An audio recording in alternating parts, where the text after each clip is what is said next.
Ya, selamat malam Bapak Ibu, saudara-saudari yang terkasih, sahabat KKS Santo Yakobus, dan semua pencinta kitab suci. Apa kabar? Tentunya semua dalam keadaan baik, bukan? Selamat Paskah, Yesus Kristus telah bangkit. Dia telah mengalahkan kematian, dan kita telah diselamatkan dari dosa. Dialah sumber kekuatan kita. Selamat bergabung kembali bersama kami, KKS Santo Yakobus, Paroki Kelapa Gading. Malam ini kita berjumpa dalam acara Sumur Yakub. Acara Sumur Yakub malam ini akan dipandu oleh sahabat kita, Bapak Rianto Aji, yang akrab dipanggil Pak Aji. Selamat malam Pak Aji. Sebelumnya kita akan berkenalan sedikit dengan Pak Aji. Pak Aji adalah umat Paroki Kelapa Gading yang tinggal di lingkungan Gabriel II. Di lingkungan aktif sebagai pengurus kerasulan kitab suci lingkungan.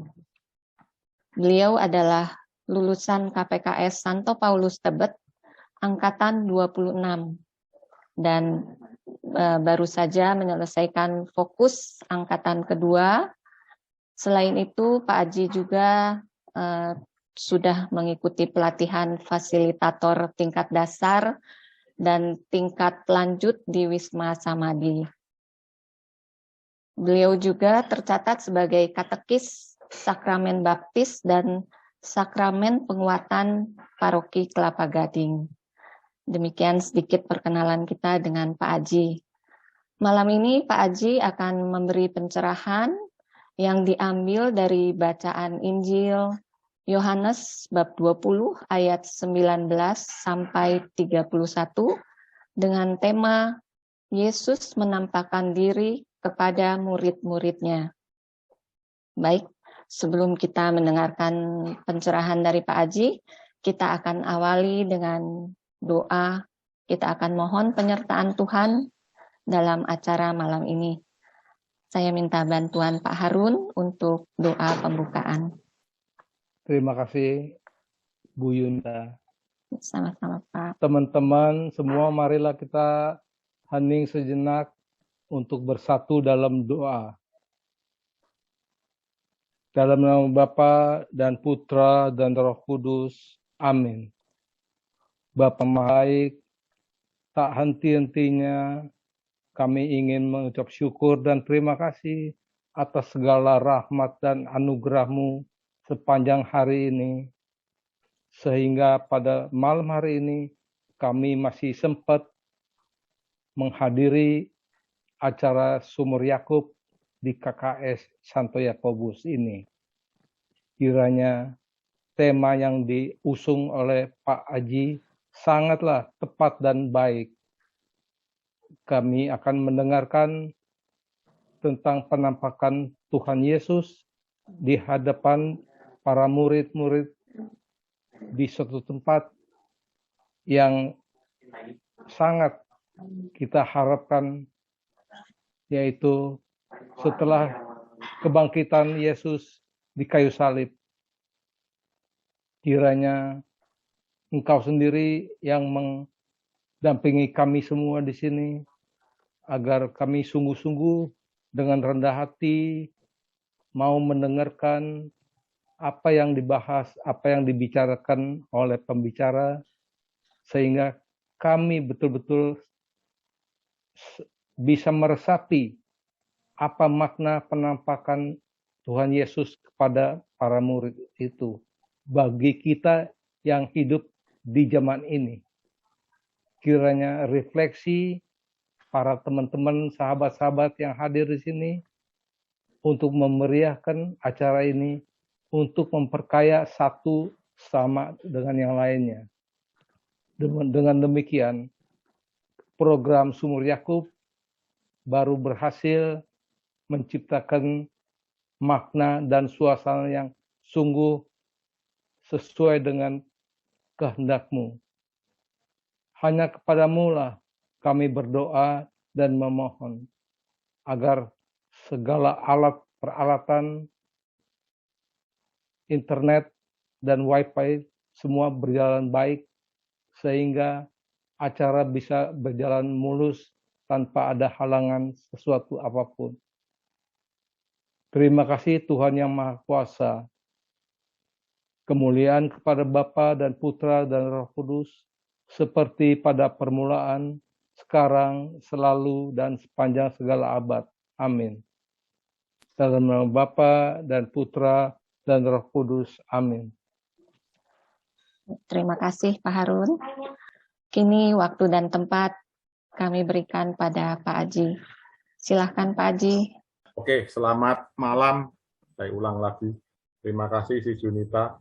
Bapak, Ibu, dan teman-teman sekalian, malam ini kita melanjutkan sesuai kalender liturgi, sampailah kita kepada perikop Yesus menampakkan diri kepada murid-muridnya yang diambil dari Injil Yohanes 20 ayat 19 sampai 31. Ini bacaannya cukup panjang. Saya akan mulai dengan membaca perikopnya dulu. Ada yang bisa bantu baca karena cukup panjang. Bacaan Injil Yohanes bab 20 ayat 19 sampai 31. Ketika hari sudah malam, pada hari pertama minggu itu, berkumpullah murid-murid Yesus di suatu tempat dengan pintu-pintu yang terkunci, karena mereka takut kepada orang-orang Yahudi.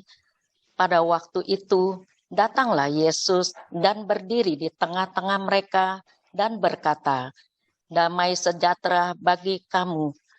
Dan sesudah berkata demikian, ia menunjukkan tangannya dan lambungnya kepada mereka. Murid-murid itu bersuka cita ketika mereka melihat Tuhan. Maka kata Yesus sekali lagi, "Damai sejahtera bagi kamu, sama seperti Bapa mengutus aku, demikian juga sekarang aku mengutus kamu." Dan sesudah berkata demikian, ia mengembusi mereka dan berkata, "Terimalah Roh Kudus. Jikalau kamu mengampuni dosa orang, dosanya diampuni. Dan jikalau kamu menyatakan dosa orang tetap ada, dosanya tetap ada." Tetapi Thomas, seorang dari ke-12 murid itu yang disebut Didimus, tidak ada bersama-sama mereka. Ketika Yesus datang ke situ, maka kata murid-murid yang lain itu kepadanya, "Kami telah melihat Tuhan."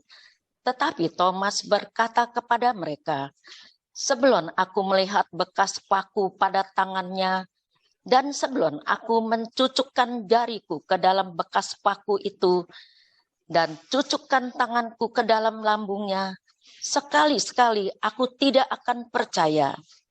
8 hari kemudian, murid-murid Yesus berada kembali dalam rumah itu, dan Thomas bersama-sama dengan mereka.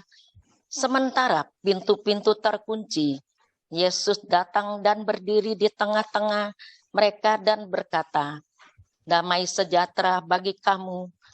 Kemudian ia berkata kepada Thomas, "Taruhlah jarimu di sini dan lihatlah tanganku. Ulurkanlah tanganmu dan cucukkan ke dalam lambungku.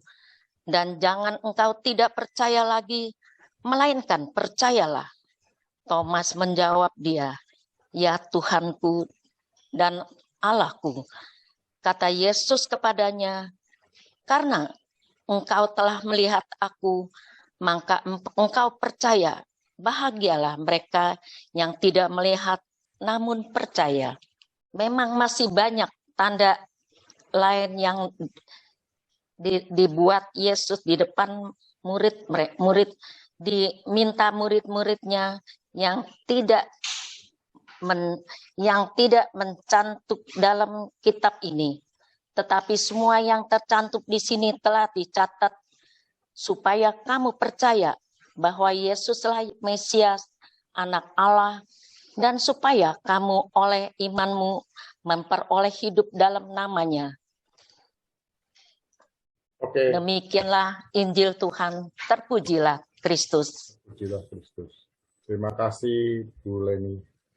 Sama-sama Pak. Ya, Bapak Ibu dan teman-teman sekalian, saya mau coba menggambarkan kira-kira latar belakang perikop ini. Perikop ini adalah perikop lanjutan setelah kebangkitan Yesus, yaitu di Yohanes 20, berarti ini lanjutan setelah kebangkitan Yesus. Kebangkitan Yesus berarti saya mau sedikit menggambarkan bahwa peristiwa kebangkitan Yesus di zaman Yesus waktu itu sama kita yang sekarang ini amat sangat jauh berbeda.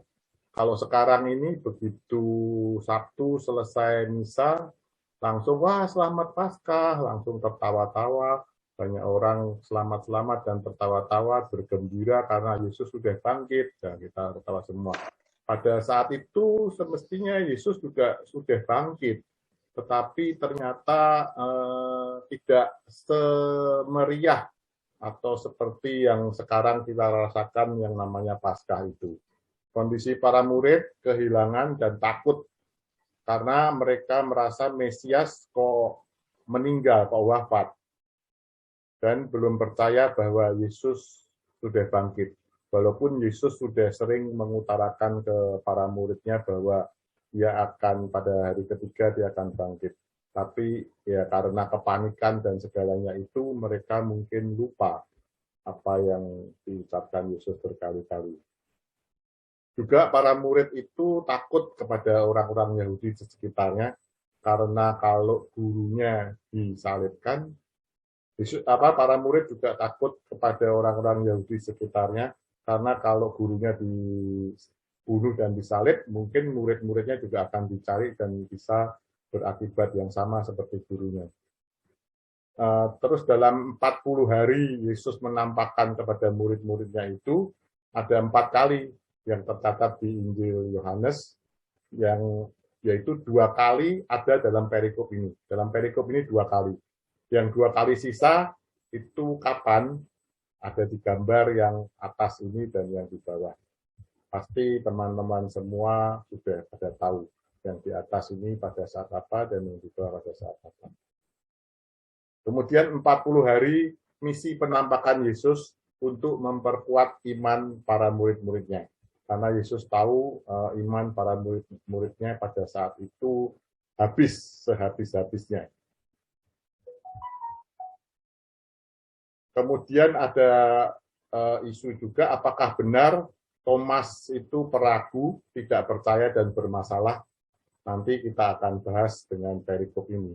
Karena dari perikop ini mungkin nanti saya akan lebih banyak menekankan pada iman Rasul Thomas ini. Karena kalau dibahas perikop itu banyak sekali yang bisa kita ambil, tapi saya akan coba nanti berfokus kepada iman Rasul Thomas, karena itu paling yang menarik. Kalau orang dibilang perikop ini pasti akan asosiasinya ke Rasul Thomas. Kemudian sudah ada kebiasaan para murid untuk berkumpul pada hari Minggu. Jadi dari sejak awal memang ada kebiasaan untuk berkumpul pada hari Minggu. Pembahasan perikop Yohanes 20, 19-31 ini semestinya ada 3 bagian seperti yang ada di sub-sub judul yang ada di kitab LAI atau LBI itu, yaitu terjadi 3 bagian, yaitu Yohanes 20, 19-23, itu Yesus menampakkan diri kepada murid-muridnya. Kemudian 24-29 adalah Yesus menampakkan diri kepada Thomas, maksudnya kepada murid-muridnya, tapi ada Rasul Thomas. Yang pertama itu Rasul Thomasnya tidak ada. Kemudian yang ketiga adalah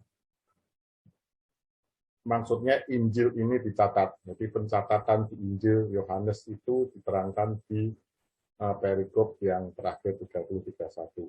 Oke, kita akan mulai satu-satu. Yang pertama, pembahasan perikop Yohanes 20, 19-23. Ada kebiasaan yang baik sejak zaman para murid, bahwa mereka rutin berkumpul atau berkomunitas. Sesuai Matius 18:20, Yesus akan hadir di tengah-tengah mereka. Jadi makanya sampai sekarang pun kita tetap ada satu kebiasaan bahwa kita harus berkomunitas. Karena kan 2-3 orang berkumpul, Yesus ada di tengah-tengah mereka. Jadi kalau satu, ya bisa, cuman berkomunitas itu lebih ditekankan. Kemudian perjumpaan dan kehadiran Yesus membawa hal-hal yang positif.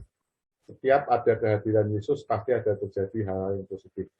Dan ini kita bisa lihat dari ayat 19-23 ini. Dari ayat 19, baru ketemu Yesus sudah bilang damai sejahtera. Berarti ada damai sejahtera ketika kita bertemu dengan Yesus. Kemudian ayat 20 menunjukkan bukti tanda kebangkitannya. Yesus menunjukkan bukti-bukti tanda kebangkitannya untuk menguatkan iman para rasul. Kemudian pada ayat 21, berkat perutusan dihembuskan Roh Kudus. Pada ayat 22. Jadi ada perutusan. Kalau kita mau memperdalam ayat ini, kita bisa kaitkan dengan sakramen penguatan yang kita lakukan pada saat-saat sekarang ini. Kemudian di ayat 23 diberi kuasa mengampuni dosa. Ini juga bisa dikaitkan dengan sakramen tobat kalau mau dibahas sampai lebih dalam lagi. Jadi perikop ini semestinya sangat amat kaya sekali. Kemudian juga akan tampak tubuh kemuliaan Yesus. Tubuh kemuliaan Yesus yang ada di perikop ini adalah yang bisa dilihat, bisa dipegang, tapi dia bisa menembus ruangan yang terkunci. Dan itu kadang-kadang digambarkan juga sebagai tubuh kemuliaan kita waktu nanti kebangkitan badan. Kira-kira seperti tubuh Yesus itu. Ada tafsir yang mengatakan seperti itu. Oke, kita akan lanjut lagi di perikop di ayat berikutnya, yaitu ayat 24-29. Di ayat 24 itu Thomas tidak hadir pada saat pertemuan Yesus kepada murid-murid yang pertama. Banyak yang menanyakan kira-kira kenapa ya Thomas tidak hadir. Beberapa tafsir menyebutkan mungkin Thomas butuh menyendiri. Thomas butuh menyendiri sehingga dia mungkin termasuk rasul yang mungkin sangat down atau sangat terpukul sekali dengan kematian Yesus, sehingga dia perlu menenangkan diri.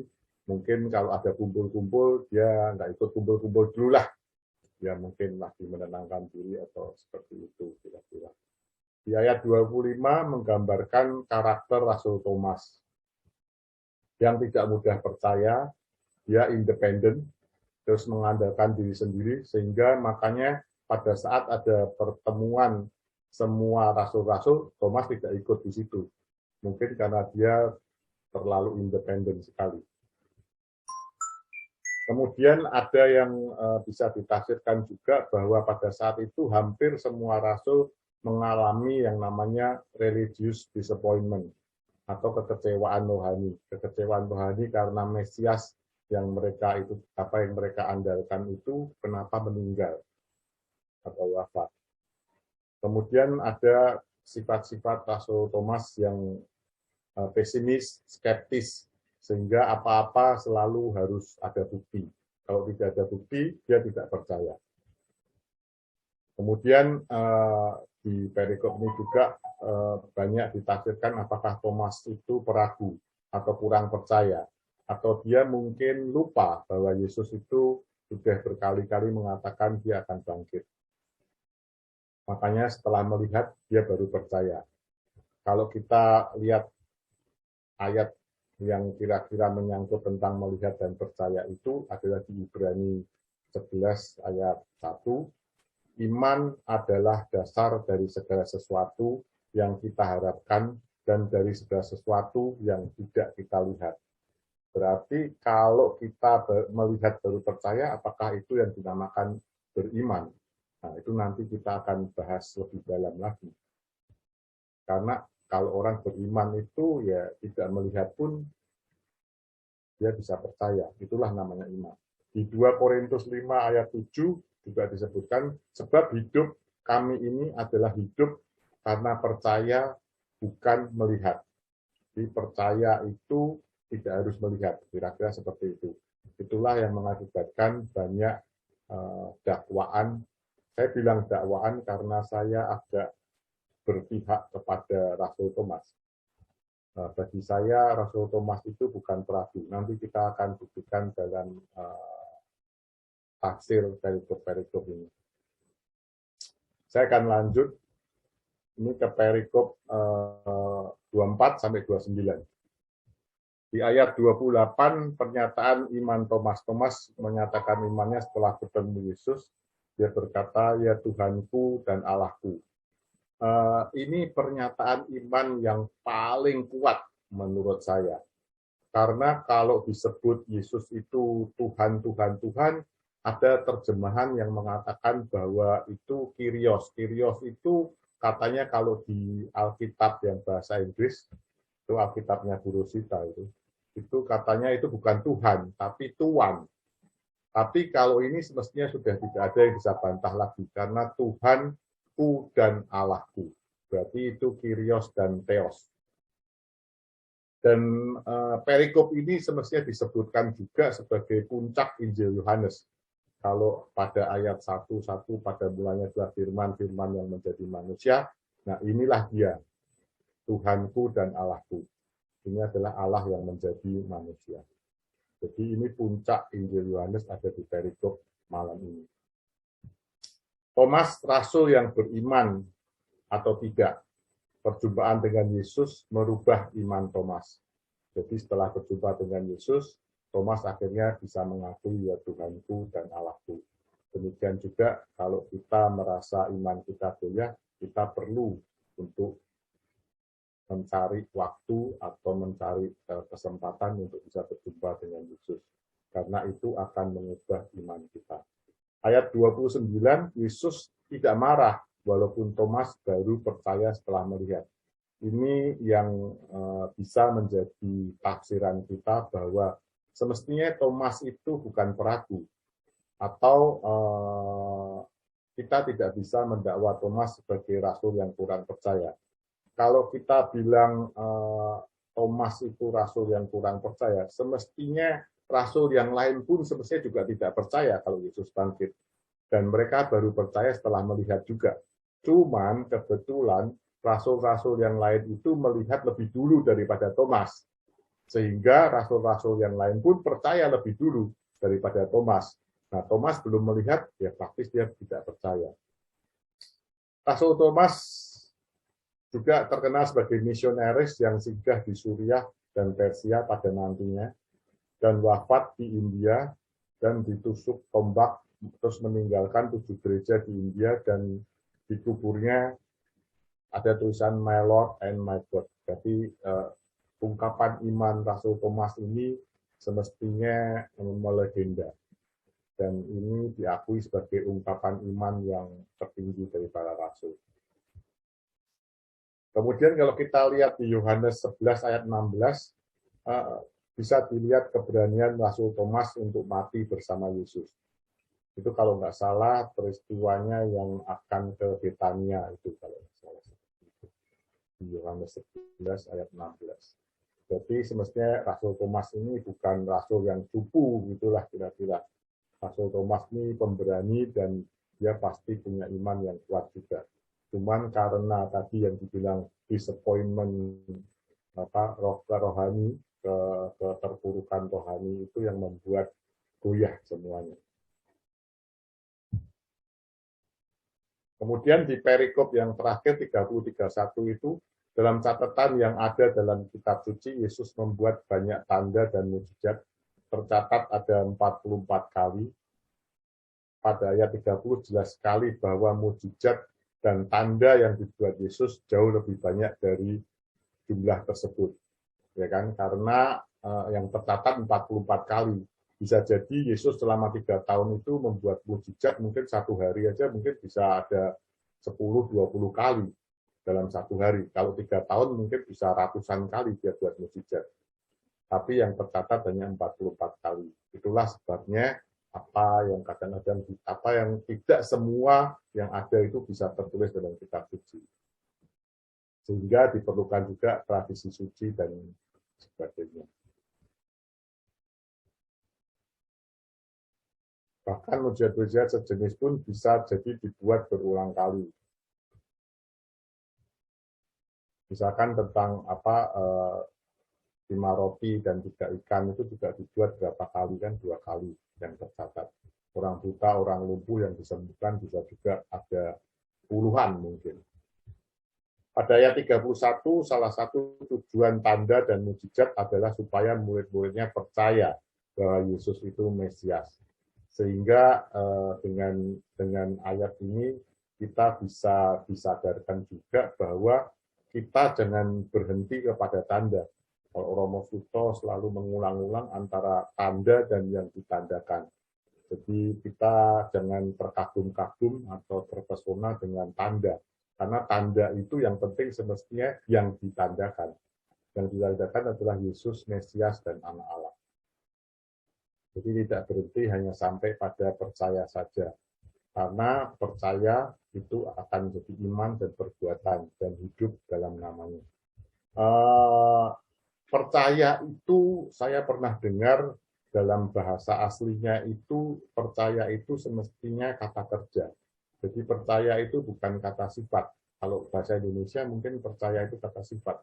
Tapi katanya bahasa Ibrani di Alkitab yang aslinya percaya itu bentuknya kata kerja. Kalau kata kerja percaya itu berarti tidak berhenti sampai pada sifat, berarti sampai pada action, yaitu pada perbuatan. Maaf Pak Haji, potong sebentar. Iya. Suaranya kurang gitu jelas Pak Haji, mungkin bisa maju dekat mikrofon Pak Haji. Oh, suara saya kurang jelas. Oke. Saya lanjut, nggak apa-apa ya, nggak usah diulang. Nah, ini lebih jelas. Oh, ini Terima lebih kasih. jelas. Oke. Tadi mungkin mundur. Oke, sekarang kita mulai mencoba memaknai kisah dari Rasul Thomas ini. Murid-murid bersukacita melihat Yesus. Pertemuan dengan Yesus selalu akan membawa sukacita. Kita bisa mengambil makna dari perikop ini bahwa pertemuan dengan Yesus itu akan membawa sukacita. Kemudian di ayat 27 ketika Yesus bertemu Thomas, Yesus tidak memarahi Thomas, tetapi berusaha mengembalikan iman Thomas. Di sini nanti saya akan coba menjelaskan bahwa semestinya Thomas itu bukan rasul yang peragu, bukan rasul yang kurang percaya. Thomas adalah murid Yesus yang militan. Dalam Injil Yohanes, Thomas menyampaikan kesetiaannya kepada Yesus seperti tadi yang disebutkan di Yohanes 11 atau berapa tadi ya. Yesus ketika Yesus akan ke Betania mengunjungi keluarga Lazarus. Dibuktikan juga bahwa Rasul Thomas ini nantinya menjadi misionaris sampai ke India dan wafat di sana. Berarti dia bukan rasul yang ecek-ecek begitulah kira-kira. Thomas tidak mau terjebak 2 kali karena dia sudah sangat kecewa ketika Yesus wafat. Jadi kekecewaan religius yang sangat dalam itu membuat akhirnya Thomas jadi skeptis seperti itu. Segala sesuatu dia butuh bukti, butuh apa segalanya seperti itu. Karena dia sangat kecewa sekali dengan wafatnya Yesus. Lanjut. Kita harus percaya, bagi kita sekarang, kita harus percaya bahwa Yesus telah disalibkan, wafat, bangkit. Tapi bukan karena tidak ada bukti. Kita sekarang ini kita punya bukti banyak sekali. Tidak seperti rasul-rasul pada saat itu. Kita sekarang ada bukti kitab suci, ada bapak gereja, ada tulisan para sejarawan, bahkan kita bisa cari dimanapun saja bukti-buktinya. Sehingga bukan berarti kita harus berbahagia walaupun tidak melihat. Kita tidak melihat, tapi kita bisa mencari bukti yang cukup banyak. Yesus tidak menyangkal pernyataan Thomas, dia Tuhanku dan Allahku. Berarti itu adalah tanda bahwa Yesus benar-benar Tuhan dan Allah. Terus kita belajar dan meneladani iman Santo Thomas. Bahkan iman Santo Thomas ini patut untuk diteladani dan diikuti. Hati-hati dengan pemakaian ayat berbahagialah.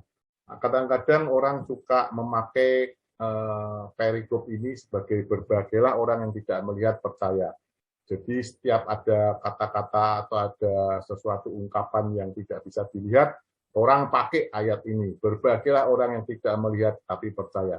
Akhirnya mungkin penipuan bisa terjadi juga kalau tidak melihat tapi percaya. Dan gereja Katolik tidak pernah seperti itu, melihat baru percaya. Karena ini kata-kata dari Santo Thomas Aquinas, fides quaerens intellectum, iman yang mencari kebenaran. Jadi iman itu tidak ya asal percaya saja, enggak seperti itu sebenarnya. Kita harus mencari kebenaran. Santo Thomas adalah rasul dengan iman yang tangguh. Ada banyak cara Tuhan menangani keraguan kita, kehilangan semangat untuk melayani Tuhan karena religious disappointment tadi, bisa belajar dari pengalaman Rasul Thomas. Jadi kalau kita mengalami krisis iman gitu, kira-kira kita bisa mengikuti apa yang dialami oleh Rasul Thomas. Bahkan itu saya cantumkan di sini ada satu gambar pernyataan Santo Thomas, iman Santo Thomas, ya Tuhanku dan Allahku itu akhirnya sering kita ungkapkan atau semestinya harus kita ungkapkan pada saat konsekrasi. Pada saat konsekrasi ketika hosti diangkat dan piala diangkat itu, kita mendoakan apa yang dikatakan Santo Thomas itu, ya Tuhanku dan Allahku pada saat konsekrasi. Oke, sekian, terima kasih. Kalau ada pertanyaan atau apa, diskusi kita bisa lanjutkan. Terima kasih, Bu Yunita. Ya, terima kasih Pak Haji untuk pemaparannya. Sekarang kita beri kesempatan untuk Bapak Ibu, kalau ada yang mau bertanya atau mau menambahkan atau mau sharing, silahkan. Di chat belum ada pertanyaan, jadi langsung aja. Silahkan, siapa? Saya boleh tanya nggak, Pak Oh, Haji? boleh. Oh, iya. Boleh. Bapak Paulus. sebenarnya menjawab. Pak Paulus bukannya sebenarnya menjawab. Bapak bertanya. Oke, silakan, Pak. Dalam konteks Rasul Thomas, Iya. kalau kita baca pada perikop sebelumnya, ketika Maria Magdalena mau menyentuh Yesus, justru dilarang. Kenapa justru dalam perikop ini, Yesus malah menyuruh Thomas untuk menyentuh lukanya? Kira-kira maksudnya apa dari penulis? Yang satu kenapa dilarang, yang satu kenapa disuruh? Padahal kan itu kan beda 8 hari setelah penampakan yang pertama. Kalau penampakan pertama ditafsirkan bahwa pagi Maria Magdalena ditampaki, lalu malam afternoon berarti malamnya, sorenya Yesus menampakkan diri pada murid-muridnya di ruang tertutup. 8 hari kemudian ketemu Thomas, dan di situ justru dia menyuruh menyentuh, sedangkan Maria Magdalena tidak boleh menyentuh. Begitu Pak Haji, kira-kira apa maksudnya? Terima kasih. Oke, karena di sini banyak sekali para ahli kitab, saya mau ada yang mau menjawab apa enggak. Kalau enggak ada yang menjawab, ya terpaksa saya menjawab. Tapi kalau ada yang mau menjawab, membantu saya, silakan kalau ada yang mau jawab. Masa enggak ada yang mau jawab? Waduh, saya enggak ada yang membantu saya ya. Pak siapa? Pak Agus? Pak, Bapak bisa membantu menjawab pertanyaan bos besar. Ada yang jawab ya? Saya Pak jawab. Harun. Harun, oke Pak Harun, silakan. Terima kasih Pak. Aduh, Bapak. Jadi membantu. menurut saya ini Ya. pribadi ya. Ya, Ya saya juga nggak tahu betul apa enggak, tapi betul. menurut yang saya terima demikian. Kalau penampakan Tuhan Yesus kepada Maria Magdalena, karena untuk Maria Magdalena dia punya tugas sendiri. Tugas Maria Magdalena pada saat itu, pagi-pagi itu, tugasnya satu, yaitu mewartakan kebangkitan Yesus kepada para murid. Ya, jadi nggak perlu disentuh-sentuh atau dipegang, itu nggak usah. Hanya yang penting dia kembali ke tempat berkumpulnya para murid, disampaikan berita kebangkitan Yesus. Jadi tugas atau misi yang disampaikan oleh Yesus kepada Maria Magdalena demikian. Nah, kalau Rasul Thomas, kenapa dia diminta untuk mencucukkan tangannya ke dalam itu?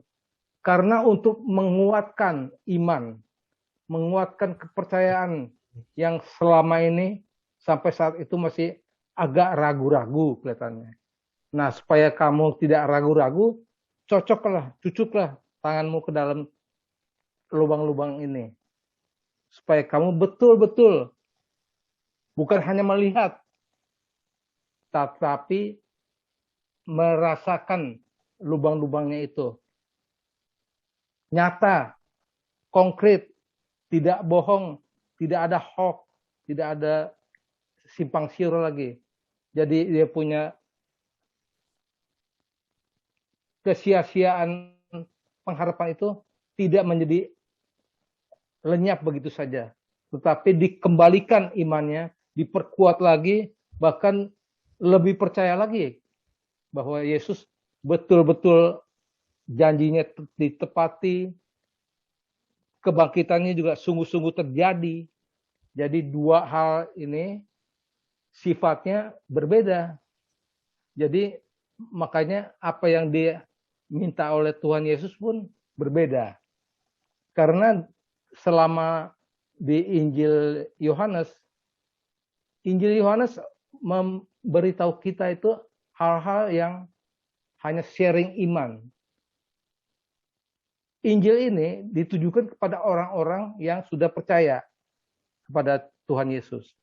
Bukan seperti Injil Matius atau Markus, itu disampaikan kepada orang-orang Yahudi yang mengenal Perjanjian Lama. Jadi dengan demikian saya hanya menyampaikan menurut pribadi saya, dua hal ini memang karena sifatnya yang ingin disampaikan oleh Tuhan Yesus, misinya berbeda, makanya caranya pun bisa jadi berbeda. Begitu Pak Paulus yang bisa saya sampaikan. Ya. Maaf kalau ada kekurangannya ya.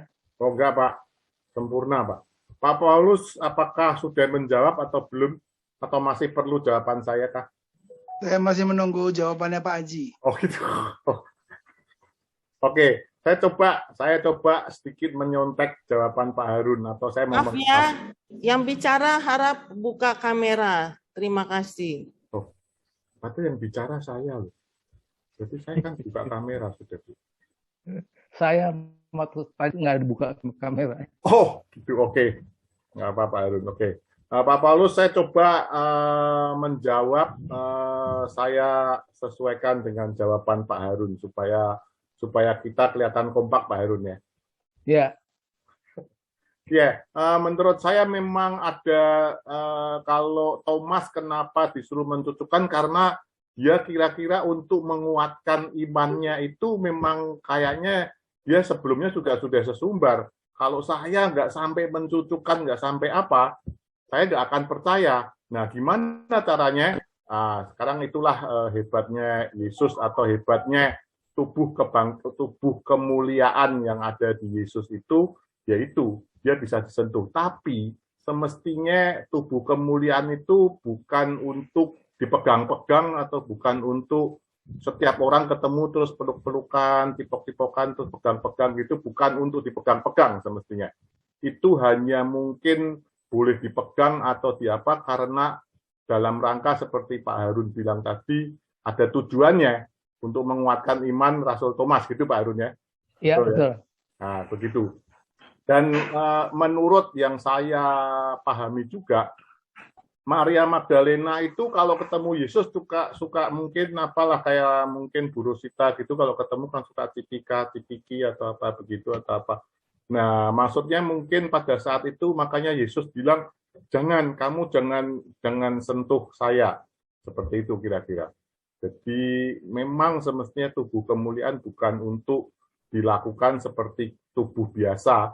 Jadi kalau ketemu cipika-cipiki atau apa, tapi untuk hal-hal yang sifatnya penguatan iman itu bisa jadi berubah seperti itu, Pak. Menurut saya juga kira-kira seperti itu, Pak Paulus.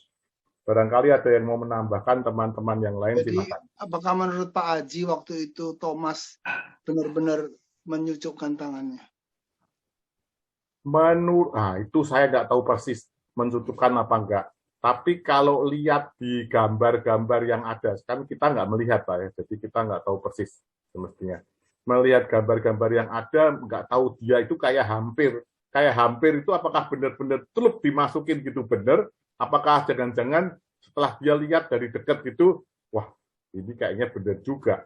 Yang pasti semestinya poinnya bukan tangan itu masuk atau enggak, semestinya poinnya di ucapan itu, kira-kira gitu kan. Ya kan, setelah melihat dia mau tangannya dimasukkan atau tangannya tidak dimasukkan, tapi paling enggak imannya itu langsung ya Tuhanku dan Allahku. Nah, itulah dia kayak poinnya di situ. Maksudnya gitu ya. Jadi saya juga nggak ngerti persis itu benar-benar masuk apa enggak tangannya. Kalau gambar-gambar juga nggak kelihatan masuk sampai maksudnya lambungnya diobok-obok gitu atau gimana. Nggak kelihatan juga sih. Nggak tahu juga mungkin. Kira-kira Terima gitu. kasih Pak Haji. Oke. Kalau saya sendiri, ya silakan Pak. Selalu menjadi misteri bagi saya gitu loh.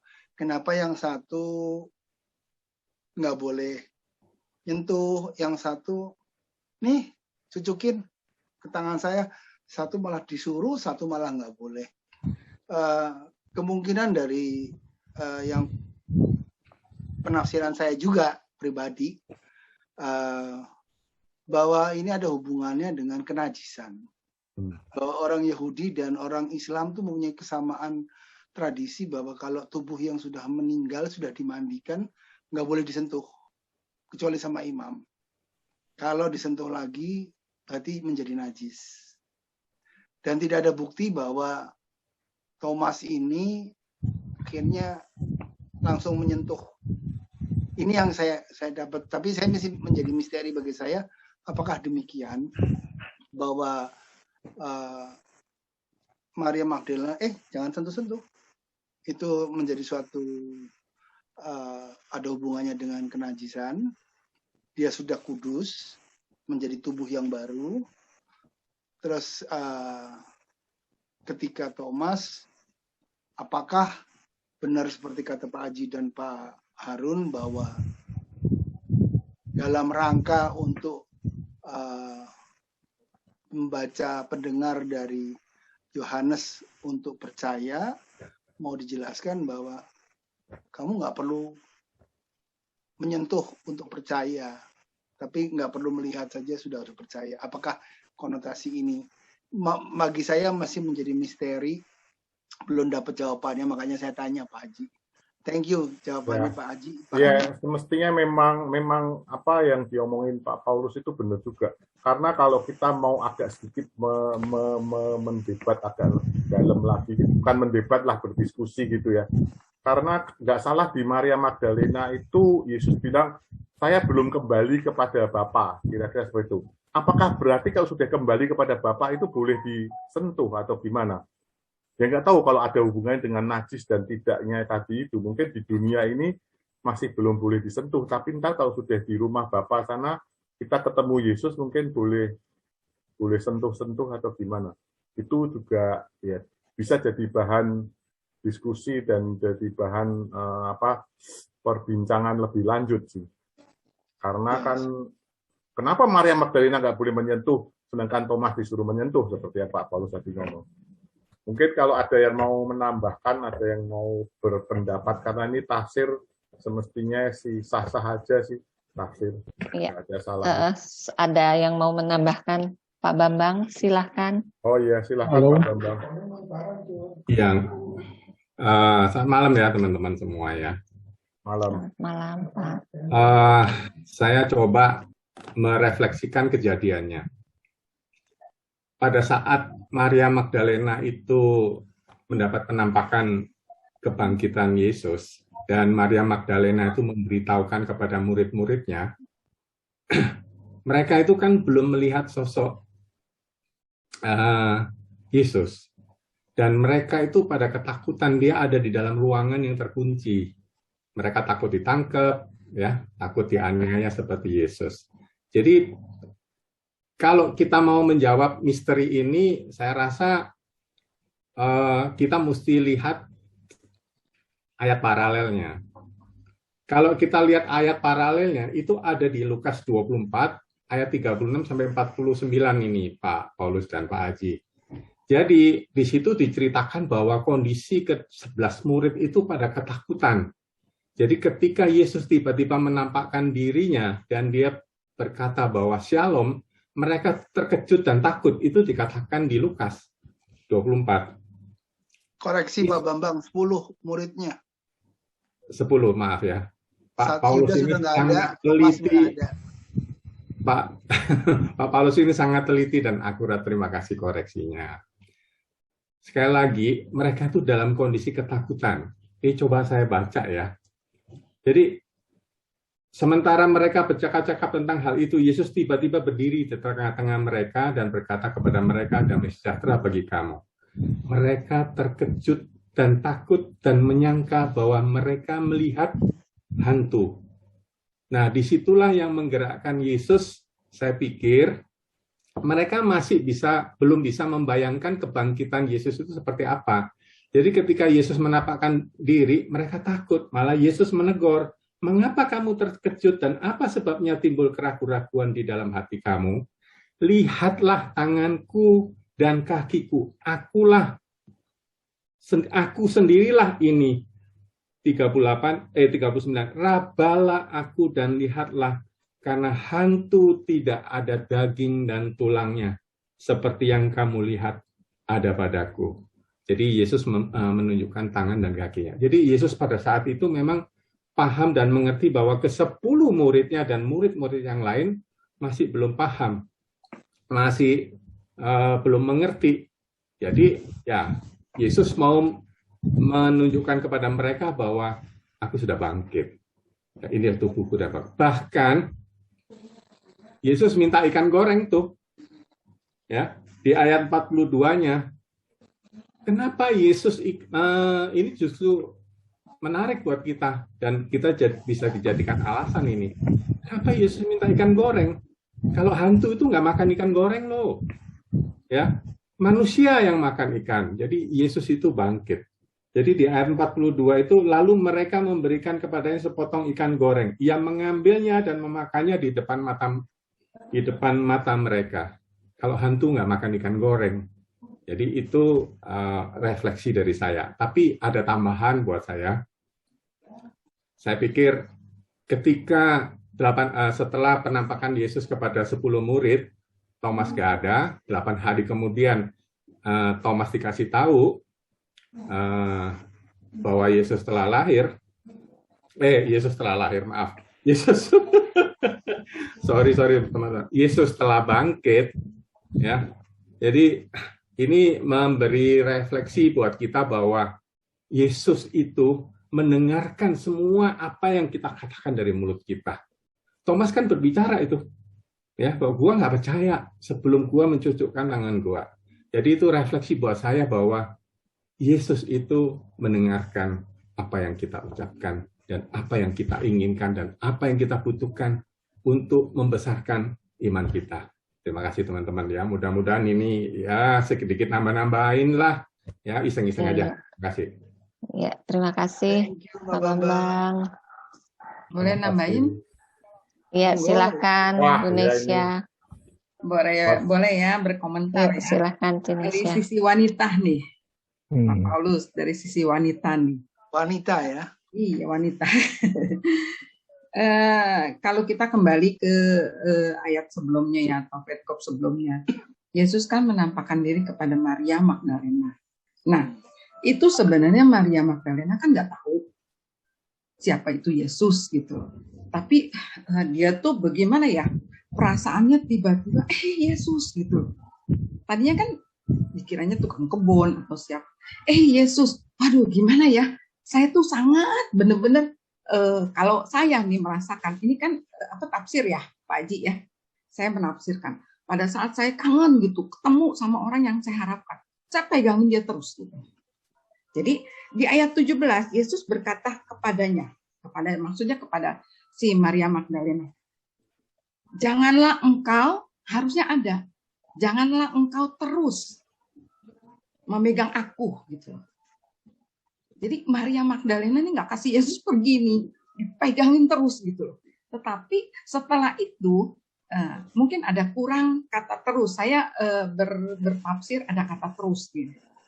Janganlah engkau terus memegang aku, sebab aku belum pergi kepada Bapa. Tetapi pergilah. Nah, ini yang dimaksudkan dengan kerikma. Pergilah, wartainlah aku gitu. Jangan lu megangin gua. Kalau lu megangin gua nggak bisa pergi kemana-mana gitu. Sedangkan gua harus mewartakan dan lu harus mewartakan sebagai murid. Maaf Pak Haji, kok Pak Haji ketawa. Perasaan wanita, tafsir menurut perasaan wanita sah-sah aja. Nah itu aja. Thank you Pak. Oke, makasih. Thank you, Indonesia. Ya. Ada lagi yang mau menambahkan? Semakin beragam. Kalau tadi dihubungkan dengan Pak Bambang, penafsirannya dihubungkan dengan Injil Lukas, dalam perikop ini ketika Yesus menghembusi murid-muridnya, itu merupakan juga suatu bukti bahwa dia hidup. Karena dalam tradisi zaman dahulu, kalau yang namanya mati itu tidak punya nafas kehidupan. Dengan Yesus memberikan nafas Roh Kudus, itu membuktikan dia hidup. Gitu loh. Cuman masih tetap misteri bagi saya, karena saya dulu pernah baca, kalau Maria Magdalena nggak boleh nyentuh itu karena ada hubungannya dengan kenajisan. Karena orang Islam pun demikian, kalau orang sudah dikafanin nggak boleh disentuh.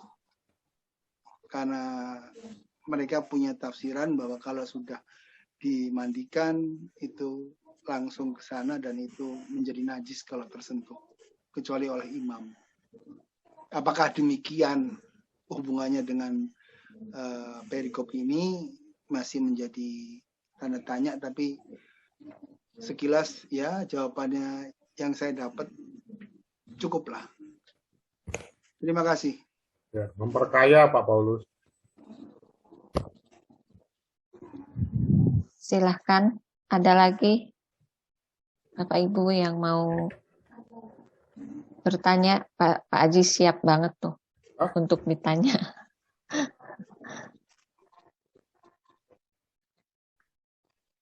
Ada Bu Eti, ada mana tadi Bu Eti? Silahkan Bu Eti.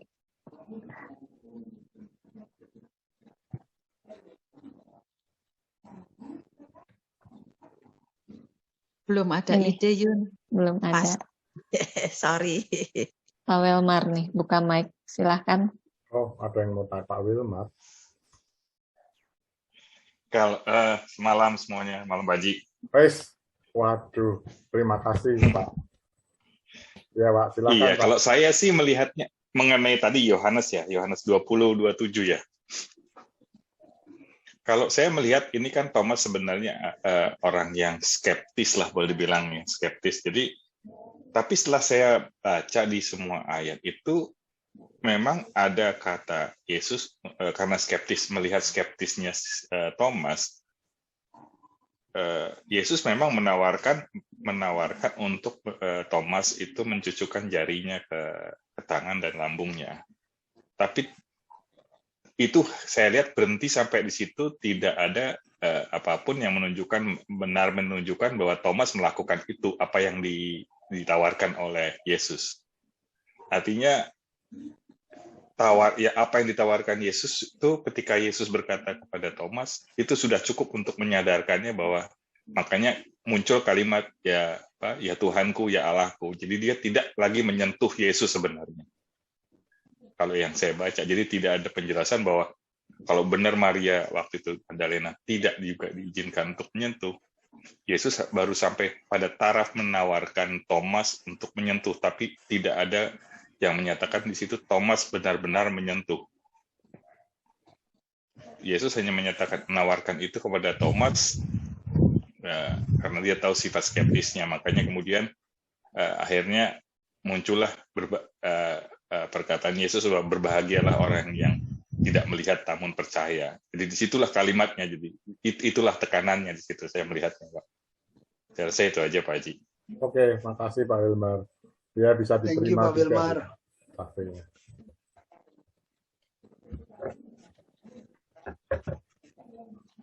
Ya, ada lagi Bapak Ibu. Silahkan buka mic-nya langsung. Pak Harun ada lagi yang mau Bu Lucy ditambahkan? mungkin ada tanya kali. Ya, Ibu Lucia silakan.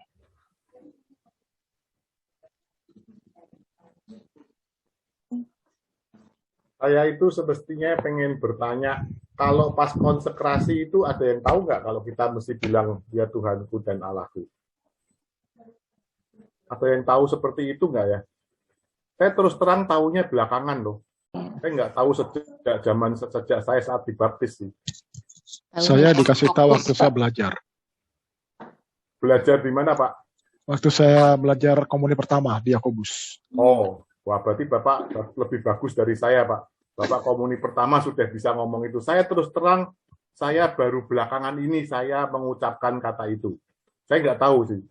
Kalau itu harus, waktu konsekrasi itu kita mesti ngomong apa? Saya nggak ngerti semestinya. Tapi saya baru tahu Tuhanku dan Allahku. Ya Tuhanku dan Allahku itu yang harus diucapkan pada saat konsekrasi. Ya. Ya. Jadi saya pengen menekankan itu aja. Kalau tidak ya berubahlah gitulah kira-kira, sadar. Tambahin Pak, ya Tuhanku ya Allahku, kemuliaan hanya bagimu. Kemuliaan hanya bagimu. Oh gitu ya. Pelajaran komper lupa ya. Oh gitu ya. Bapak nggak pernah komper ya? Iya. Saya nggak pernah ikut komper karena saya baptis dewasa. Maaf.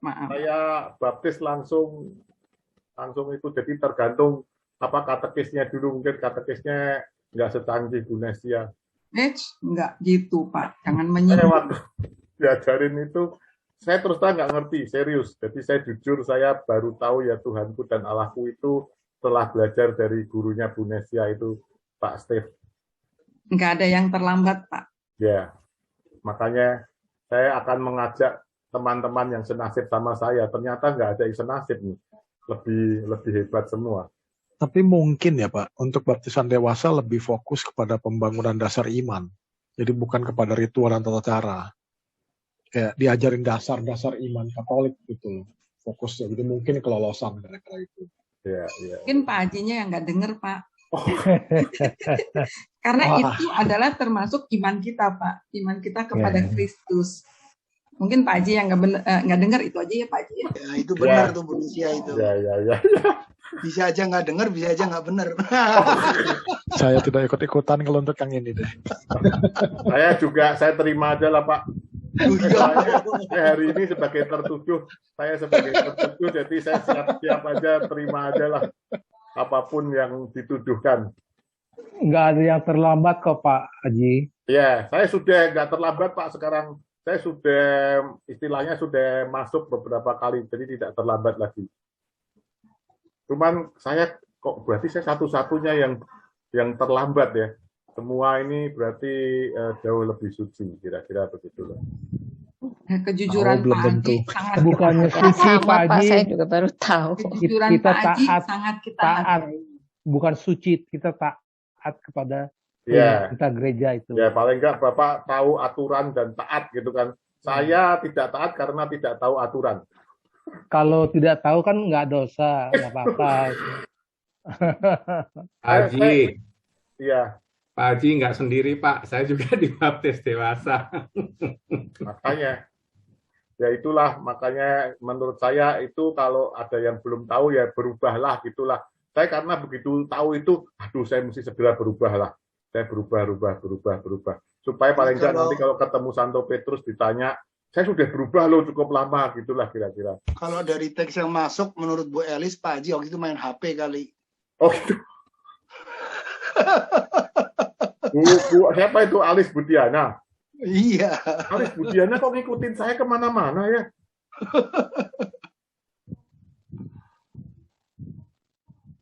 Mungkin Bu Elis ada Iya, pertanyaan. oke, ada lagi. Ada yang mau tanya lagi atau mau memberikan tambahan seperti Pak Bambang, wah bagus sekali. Jadi supaya kita tafsirnya itu luas gitulah. Karena setiap perspektif orang itu lain-lain menyorotnya, itu akan memperkaya sih, semestinya nggak ada salahnya sih. Karena Injil Yohanes ini semestinya kaya tafsir.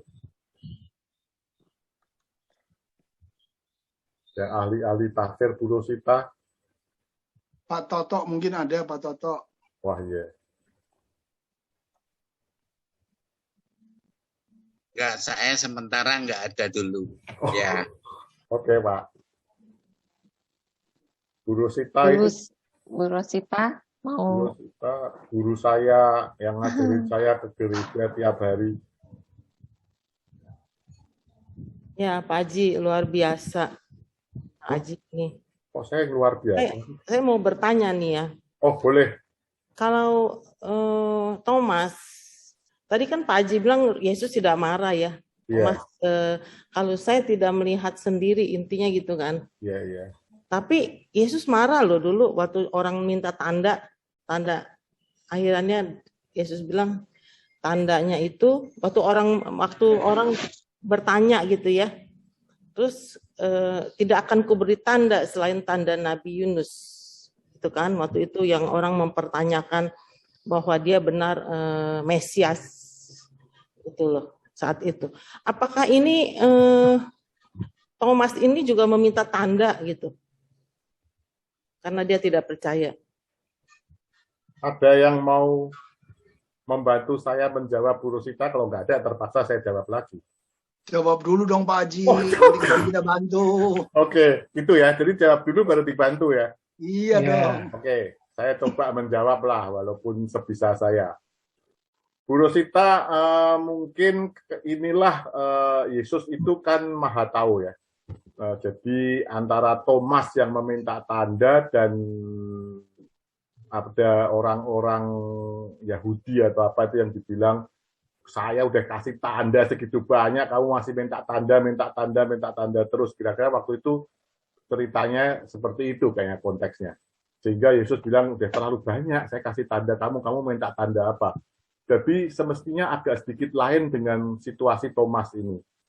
Thomas itu karena, ya tadi seperti saya terangkan, bahwa para rasul itu dalam keadaan rohaninya itu hancur lebur lah.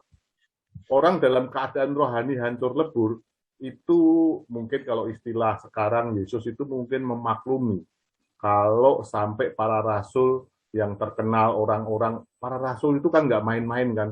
Ada 10 atau 11 orang itu kan semua semestinya jauh di atas kita semua. Itu orang-orang yang imannya mungkin setebel buku apa itu, buku katekismus gitu kali ya, tebel itu semua.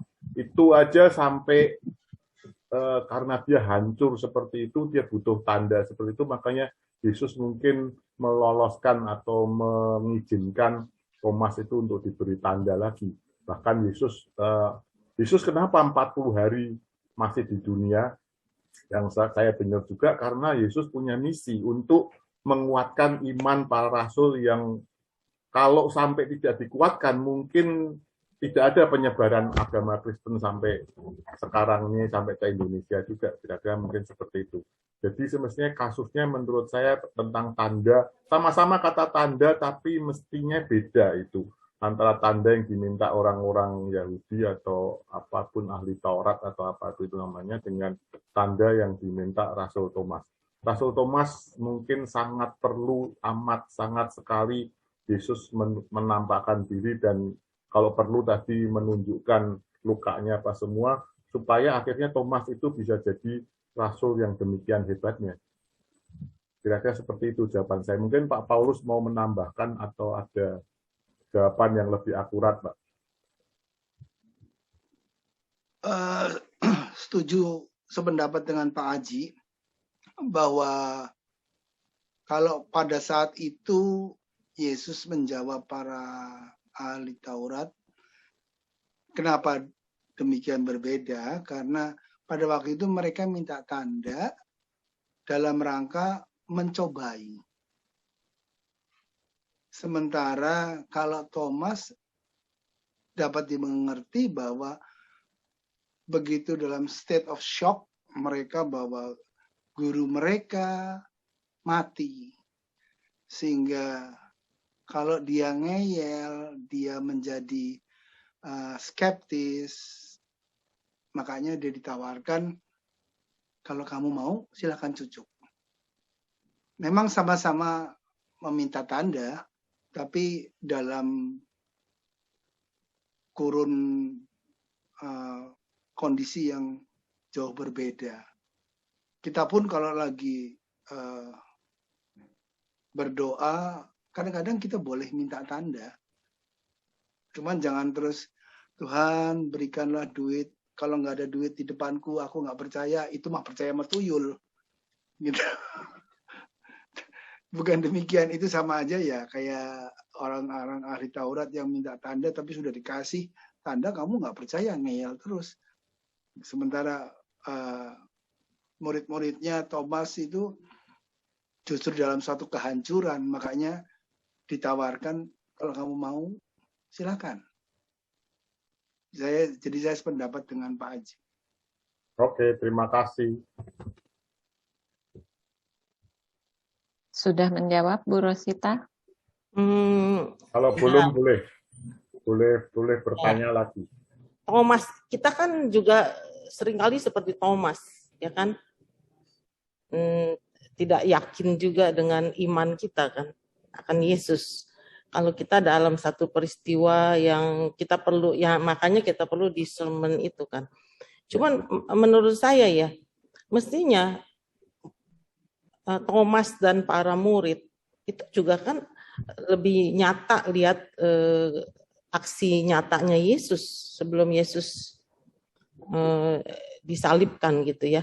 Itu aja masih penuh keraguan kan, ya kan? Yesus kan seringkali membicarakan kan bahwa dia akan, memang tujuan dia datang ke dunia itu kan untuk menyelamatkan kita semua dan dengan penderitaannya wafat menebus kita gitu kan. Tapi dia tetap tidak yakin, tidak percaya gitu kan.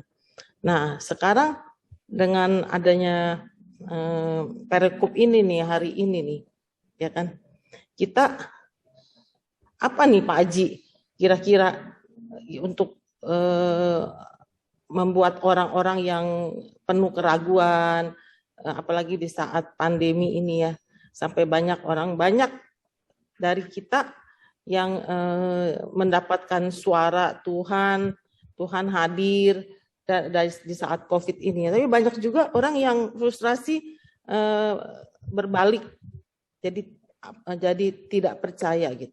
Menurut Pak Haji gimana nih Pak Haji menyikapi? Karena pertanyaannya dikasih alamat, terpaksa saya mesti menjawab kali ini.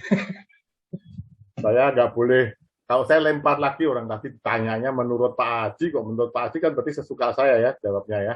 Oke, saya terpaksa mesti menjawab Bu Rosita. Kalau menurut saya seperti yang saya tadi cantumkan di makna perikop ini, kalau kita mempunyai kehancuran iman atau krisis iman atau disappointment apa itu tadi, kita ikutin aja seperti apa yang dilakukan Rasul Thomas. Menurut saya pertama kita harus berkomunitas. Kita kalau ada masalah tentang iman, jangan lari dari komunitas. Jangan sendiri. Itu ada pengalaman. Petrus menyangkal berapa kali, tapi masuk komunitas, dia bisa balik lagi. Yudas menyangkal, dia lari dari komunitas, berjuang sendiri, akhirnya bunuh diri. Jadi seperti itu. Satu adalah menurut saya berkomunitas. Komunitas itu menurut saya dalam ini juga ditekankan penting sekali. Dan gereja Katolik memang mengajarkan kita untuk berkomunitas. Makanya perlu adanya sumur Yakub, apa segala ini kan untuk berkomunitas. Supaya kita kalau ada krisis iman, kita datang ke sini, kita bisa dikuatkan sama-sama. Jadi kalau ada yang lebih kuat dari kita, bisa menguatkan kita. Kira-kira seperti itu. Dan kemudian kita bisa ikutin aja apa yang dialami Rasul Thomas itu. Misalkan kita berdoalah, berkomunitaslah, kita memohon ada petunjuk dari Tuhan apa-apa. Tapi yang penting menurut saya, satu adalah berkomunitas. Mungkin jawaban saya itu, Bu Rosita. Barangkali kalau ada yang mau menambahkan, lain kali jangan dialamatkan ke saya dong pertanyaannya.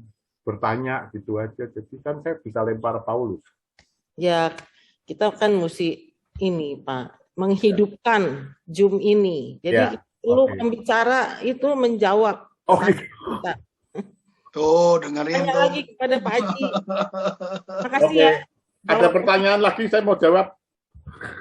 Ya, Nah, silakan gitu ya, dong. bertanya Ya. kepada Pak Haji, narasumber Silakan. yang Ada Ibu kompeten. Els.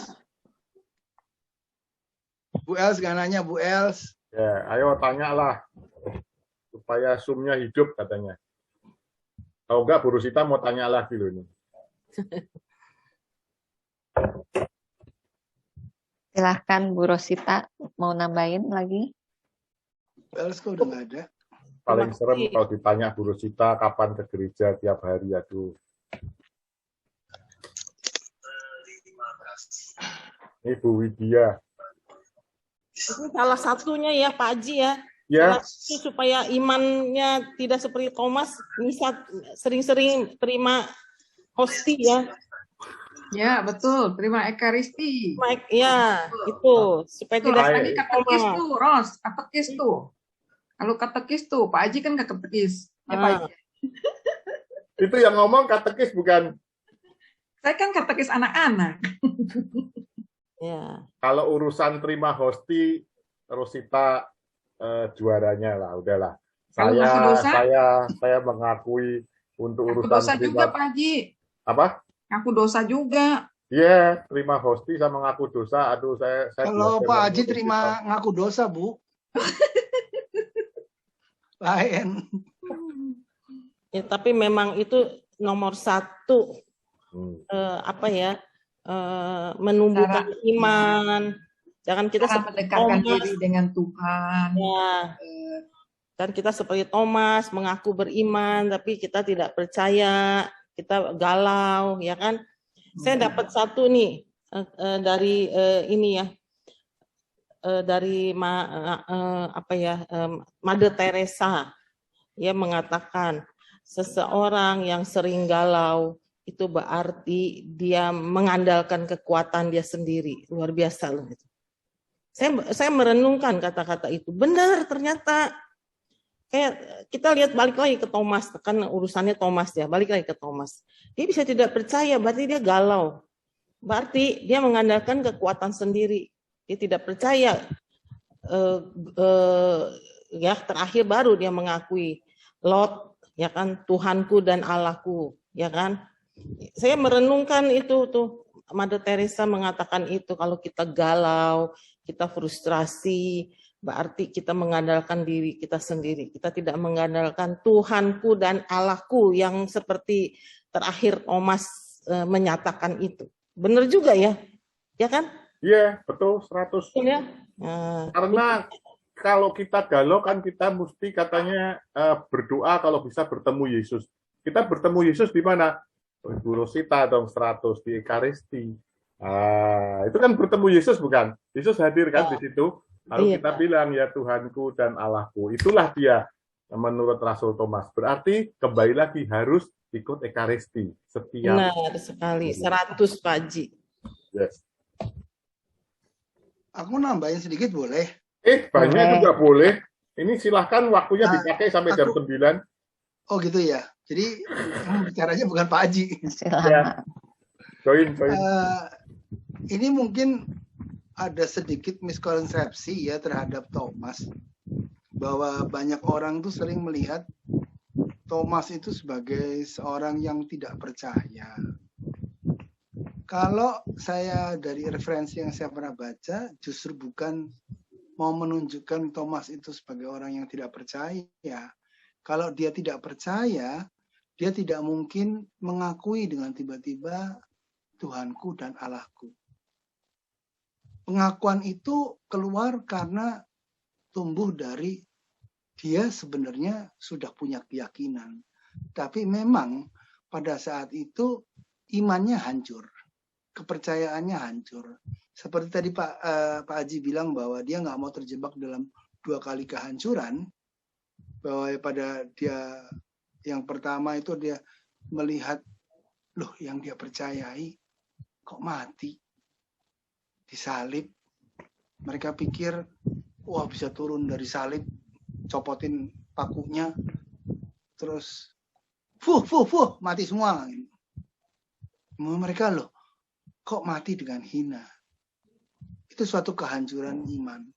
Jadi perikop ini seringkali disalah tafsirkan orang bahwa Thomas itu seorang yang tidak percaya. Padahal justru dia seorang yang percaya dari pengakuan imannya, Tuhanku dan Allahku. Di sini ada suatu yang unik menurut saya, penulis menuliskan kenapa Thomas itu yang disebut Didimus, kembar. Kenapa Pak Haji belum mengulas tentang kembarnya ini? Kenapa mesti ditulis pada saat ini? Kenapa nggak sebelum-sebelumnya? Iman Thomas sendiri bisa dibuktikan dia termasuk yang menemani Yesus menemui Lazarus yang sudah mati. Didimus, penulis di sini mau menuliskan bahwa pada saat penulisan Yohanes ini sudah ada komunitas murid-murid Thomas yang kebetulan kehilangan kepercayaan dan membutuhkan tanda. Betul kata Pak Haji tadi bahwa kalau Injil sinopsis itu ditulis untuk menjawab banyak dari ketidakpercayaan dan ketidaktahuan, tapi kalau Yohanes ini justru problematikanya lain penulisannya, bahwa banyak yang mereka sudah tahu pendengarnya, tapi mengalami suatu pergulatan. Makanya bahwa dibilang Thomas ini kemana? Kok dia bisa menghilang? Bisa ditafsirkan dia waktu itu ngumpet, bisa tapi mau di sini penulis mau mengatakan dia ini yang Didimus. Dia ini ada kembarannya. Jadi dia ini sibuk dengan sisi lainnya dari dia. Dan ketika dia dikasih tahu, oh sudah bangkit, yang bener, gitu loh. Mana ada orang bangkit dari mati? Kalau gue nggak nyucukin, kagak percaya. Ini ada suatu tradisi dari bangsa Israel yang kita mesti peka dalam membaca di sini. Tadi Pak Haji juga bilang, kenapa 40 hari baru Yesus bangkit? Kenapa tidak boleh disentuh dan malah menawarkan disentuh? Ini ada suatu tradisi-tradisi dari kebiasaan orang Yahudi yang perlu kita juga telusuri dalam perikop ini. Jadi di sini kita lihat sebenarnya Thomas itu seorang rasul yang sebenarnya percaya, imannya tebal, tapi kalau dibilang dia ngeyel, benar. Seperti tadi Pak siapa tuh, Pak Wilmar ya kalau nggak salah, tidak ada tertulis bahwa Thomas itu benar-benar nyucukin, tapi gambarnya selalu pengen nyucukin, apa iya sih gitu loh. Tapi nggak pernah ada tulisannya bahwa Thomas akhirnya ngubek-ngubek, oh iya ini lubangnya udah. Jadi bahwa gambarnya itu semua lagi mau menyucukkan karena untuk membuktikan bahwa dia seorang percaya, sehingga dialah yang hanya mengatakan Tuhanku dan Allahku. Kira-kira topik ini saya mau meluruskan tentang Thomas yang dianggap nggak percaya. Setuju.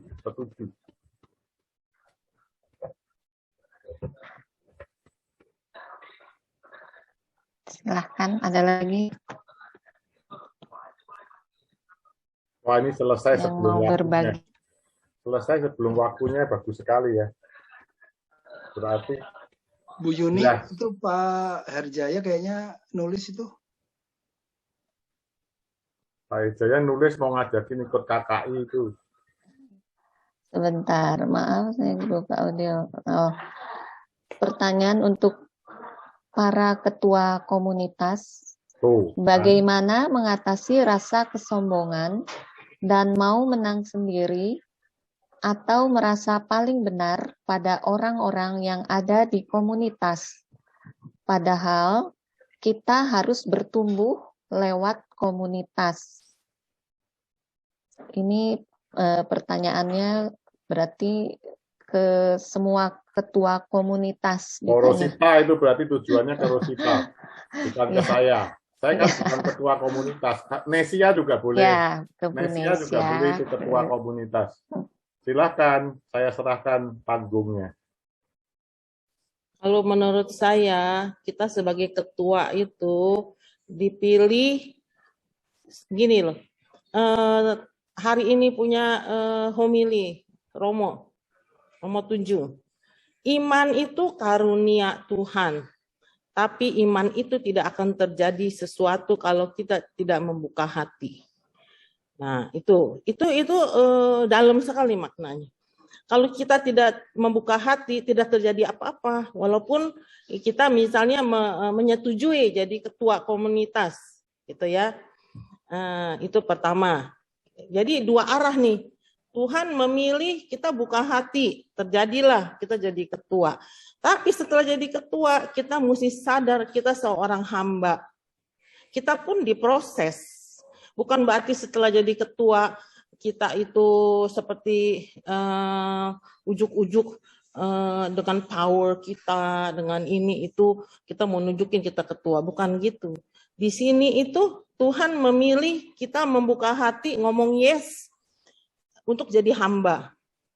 Nah, kalau kita jadi hamba, merasa hamba, ya melayani kan, menjadi perpanjangan tangan Tuhan kan.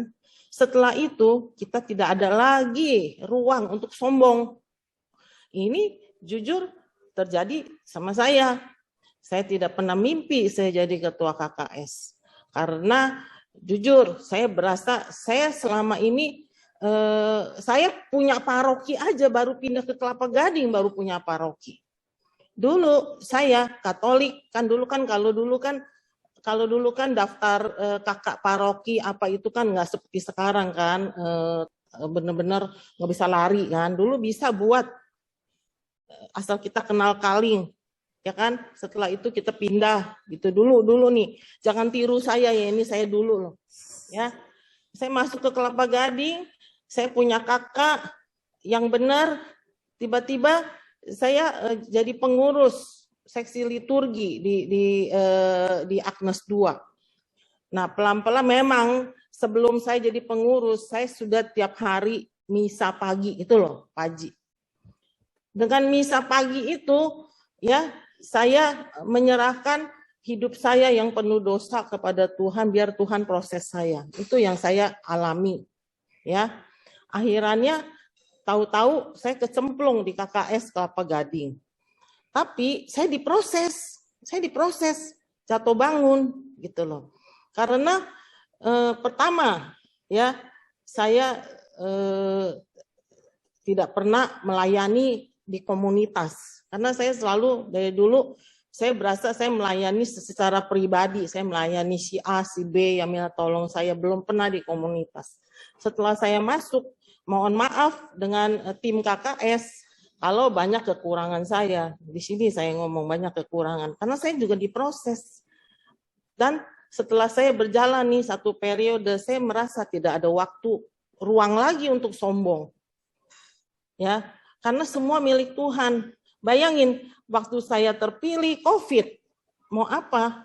Mau lakukan apa? Apakah saya tidur nyenyak? Bisa. saya lakukan itu bisa, tapi Tuhan, saya percaya Tuhan memilih saya itu bukan untuk saya tidur nyenyak. Jadi saya putar otak gimana caranya supaya nggak sia-sia nih Tuhan milih saya dan saya menjawab yes gitu loh. Itu tujuan saya. Karena saya sudah menyerahkan diri saya untuk diproses, ditempatkan dimanapun, akhirnya jadi ketua. Seperti tadi Pak JJ ya, ini Pak JJ ya tadi ya, mengatakan komunitas sombong atau gimana ya tadi ya, coba saya lihat baca lagi ya.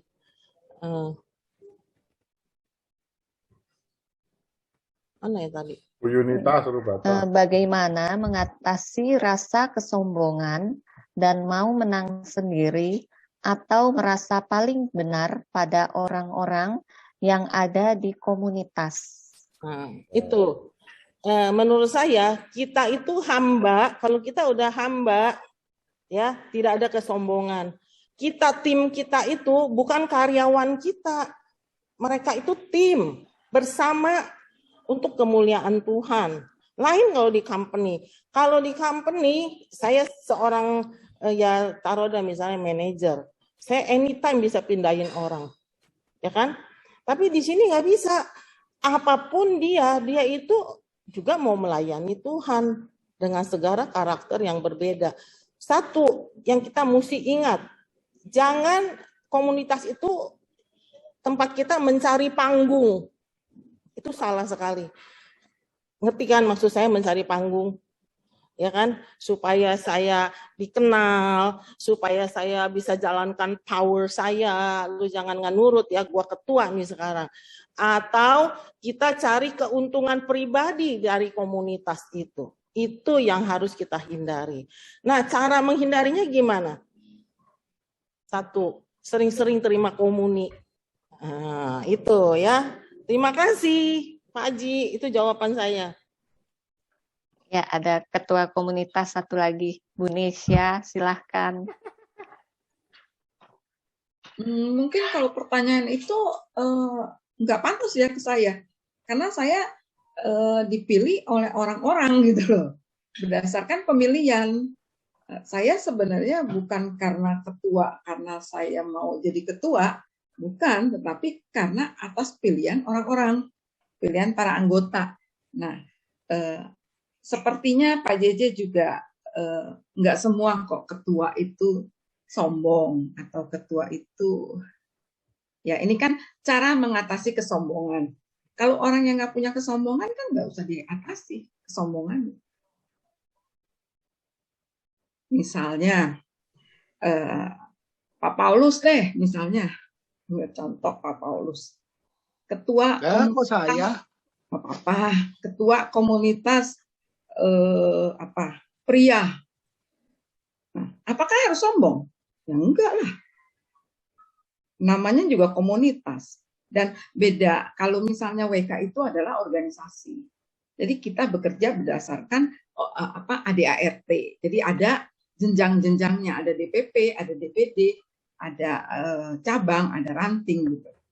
Beda dengan komunitas. Kalau komunitas itu kan karya semacam sebenarnya harusnya karya pribadi yang seperti Bu Rosita bicarakan, tetapi yang tadi Romo Tunjung katakan dikuatkan lagi dengan perbuatan. Selain kita mau, setelah kita mau, kita ditunjuk, kita mau, tetapi jalankan kembali itu dengan perbuatan-perbuatan kita. Nah, perbuatan kita ini harus bagaimana? Kalau saya mencerminkan bahwa saya adalah Pak Haji sebagai katekis, tunjukkan diri Pak Haji sebagai katekis gitu, dimanapun Pak Haji berada. Bu Rosita sebagai ketua KKS, dimanapun Bu Rosita pasti bawa kitab suci. Karena orang tahu gitu loh. Oh, ini adalah ketua KKS. Makanya coba lihat kitab sucinya Rosita. Coba dia. Nggak kalah sama Romo Yosef punya. Merah, hijau, kuning ya, Ros. Nggak kalah gitu. Tapi saya koreksi dikit ya. Dimanapun, bukan hanya di KKS ya, tapi terutama memang KKS-an kitab suci. Itu kesaksian hidup kita yang kita lihat, bukan kitab suci kita berwarna-warni. Ya kan, jujur saya nggak inget ayat. nggak hafal. Pak Aji tuh hebat hafal ayat, saya nggak hafal. Tapi saya mencoba dengan segala kekurangan saya untuk menjadi saksi hidup, bersaksi untuk kemuliaan Tuhan gitu. Ya, itu. Walaupun ya semua sama ya, mau WK, mau KKS, mau yang lain itu kan juga dipilih sama tim dengan persetujuan Romo, ya kan. Kalau di gereja kan seperti itu kan, ya kan. Lain kalau di company ya, kalau di company kan bos yang pegang peranan. Ini kan tim dan persetujuan Romo, ya. Jadi menurut saya kalau soal kitab suci saya justru nggak ahli, jujur. Di KKS ini ahlinya banyak. Tapi kenapa akhirnya Tuhan memilih saya yang nggak ahli jadi ketua? Kenapa? Ayo. Itu jawabannya sampai sekarang saya juga nggak tahu, misteri Tuhan. Cuman saya mau berusaha menjalankan semua itu Yesus yang hidup, kesaksian hidup, gitu loh. Pak Ji, ya kesaksian hidupnya salah satunya ya itu. Ekaristi lagi. Pak Haji tahu aja jawabannya. Gitu ya. Terima kasih. Tadi saya juga mau coba menjawab Pak Herjaya mengkoreksi pertanyaannya. Dia bilang kayaknya bagaimana mengatasi kecenderungan. Kalau mengatasi kecenderungan itu berarti kesadaran diri Pak Herjaya. Kita nggak bisa ngapa-ngapain. Adalah kecenderungan diri sendiri dalam kedewasaan, dalam berkomunitas. Kita nggak bisa nyuruh, lu sombong banget sih lu. Nah, nggak bisa. Makin dia bilang sombong, bukannya lu yang juga sombong. Makin nuduh-nuduhan. Kedewasaan diri setiap orang tercermin seperti Bu Rosita bilang dari perbuatannya. Demikian pula imannya mereka. Di komunitas mana aja, di organisasi mana aja, kita nggak bisa ngatasin kecenderungan itu. Itu adalah bagaimana PR pribadi masing-masing ya, untuk mengetahui diri sendiri, jati dirinya, sejauh mana dia di level itu. Seringkali orang setelah jauh mengalami, baru dia sadar, oh dulu gue kayaknya brengsek ya, oh dulu gue begini. Banyak yang terjadi gitu Pak Herjaya. Jadi kita nggak bisa jawab pastinya, oh bagaimana mengatasinya. Itu adalah PR masing-masing. Setiap tempat pasti ada orang yang, ya orang sekarang bilang songong, sombong. Mereka juga songong, sombong juga belum tentu nyadar. Mereka pikir, gua udah begini, lu malah gimana? Bisa saja, kita nggak bisa tahu. Setelah mungkin berapa tahun, puluhan tahun, udah mau mati, aduh, aku dulu ternyata songong banget, baru bisa. Jadi itu kalau dibilang cara mengatasinya ya susah ya Pak Herjaya. Memanggil Pak Herjaya atau Pak JJ sih? Sama aja kali. Sudah ya gitu aja Pak. Sudah menjawab Pak. Oh masih. Saya tambahin dikit ya. Silakan. Pak JJ, setiap orang tuh diproses. Dia sombong, dia juga diproses. Ya. Dan kedua, kadang kita ketemu orang seperti itu, kita yang diproses. Betul. Ya kan? Kita bisa nggak rendah hati ketemu orang seperti itu?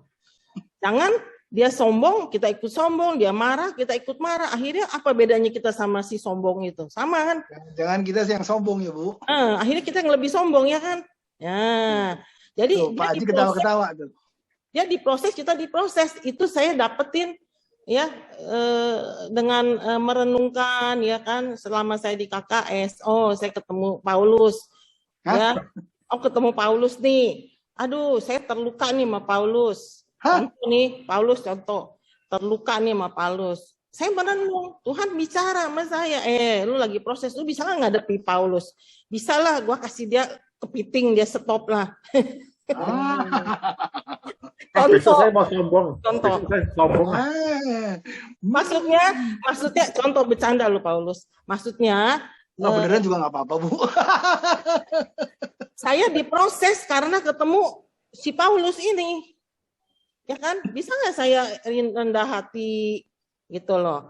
Atau dia juga diproses Paulus dengan ketemu saya. Mungkin dia lihat saya nggak ngelawan dia, saya senyum aja. Dia berubah. Dikasih Itu kepiting gitu. paling diproses gitu loh menurut saya. Jadi kita doakan saja. Saya doain Paulus tuh tiap hari. Paulus semoga dia Aduh, makasih. nggak marah-marah sama saya gitu. Gitu. Contohnya ya. Terima kasih. Contoh yang bagus. Senang Pak Haji. Ya, sudah cukup ya Pak Herjaya. Saya nambahin dikit nih, pertanyaan Nah. Pak Jaya itu bukan nambahin, meneguhkan apa yang di-sharingkan Ibu Rosita ya selama menjadi ketua KKS itu. Nah, itulah yang harus menjadi teladan buat ketua-ketua yang lain juga nih. Mungkin Pak Cicin tahu bagaimana caranya ya menyampaikan apa yang tadi disampaikan Ibu Rosita. Kita tahu persis luar biasa itu perjuangannya Bu Rosita. Terima kasih Bu Eli yang berhasil. Bu Eli. Berapa kepiting yang hilang? Terima kasih Bu Eli atas pengertiannya. Bu Alis alamatnya di mana mau kirim kepiting Soka? Udah tahu Pak alamatnya. Oh ya. Apa Pak Aji yang mau kirimin saya? Nanti saya kasih alamat saya ke Pak Aji. Ya. Bro Joli itu mungkin ada pertanyaan tuh. Semoga menjawab ya Pak JJ ya. Terima kasih. Ada lagi? Siapa? Bro Joli. Oh, Pak Joli. Saya mengomentari. Nah, oke. Saya mendengar cukup banyak, tapi saya mau kembali ke kitab sucinya. Ini mohon maaf, saya lagi demam dan nyeri karena habis vaksin. Mungkin bodi saya kurang kuat. Jadi, kalau kita berbicara tentang peristiwa kebangkitan Yesus, penampakan Yesus pada murid-muridnya, kita akan temui juga di Injil-Injil Sinoptik maupun di Injil Yohanes. Yang diperbincangkan malam ini kan Injil Yohanes. Tadi Pak Haji sudah membeberkan dengan sangat baik dan sangat jelas. Kita lihat ada 4 kali penampakan di bab 20 itu, walaupun di Alkitab menyatakan 3 kali. Namun kita melihat ada 4 kali karena Thomas dan para murid dihitung 1 kali, begitu. Kalau kita lihat lagi misalnya di Injil Lukas, itu Pak Santoso mungkin lebih paham mengenai perjalanan ke Emmaus. Itu juga menurut saya kurang lebih ceritanya sama, tetapi penekanannya beda karena penginjilnya berbeda seperti itu. Lukas bab 24, saya lupa ayatnya berapa, itu perjalanan ke Emmaus. Dan kalau kita membaca dengan teliti, berbicara soal perjalanan ke Emmaus, itu di dalamnya ada ibadat sabda, di dalamnya ada ibadat ekaristi, di dalamnya juga ada ibadat perutusan. Dan pada akhirnya itu terjadi sharing iman di antara para murid itu. Yang tadinya mau berjalan ke Emmaus, pada akhirnya pulang ke Yerusalem, bergabung dengan para murid lainnya. Jadi tugas perutusannya selesai di situ. Nah, kalau di Injil Yohanes, 4 penampakan ini, apa coba yang bisa kita maknai seperti itu? Judulnya penampakan Yesus pada para muridnya. Kalau saya mengambil intisari ini semua bacaan hari ini, terutama di bab 20 ya, saya nggak membaca sepotong aja pembicaraan perikop malam ini, tapi dari Maria Magdalena, kemudian Yesus datang malam hari kepada para murid, kemudian juga kepada Thomas yang kurang percaya, atau disebut Didimus seperti itu, dan pada akhirnya di Galilea, ketika api dan arang itu menjadi simbol dan tanda untuk untuk pengembalian martabat Simon Petrus yang telah menyangkal di depan api dan arang pada saat dia kedinginan di Sanhedrin, di bait pengadilan, seperti itu. Jadi peristiwa-peristiwa kebangkitan itu lantas dalam benak saya ini, apakah itu semata-mata hanya menunjukkan Yesus yang bangkit? Apakah Yesus menampakkan itu menjadi inti daripada pembicaraan itu, pembicaraan kita, perikop pada malam hari ini. Sama seperti kita berbicara tentang Emmaus Journey.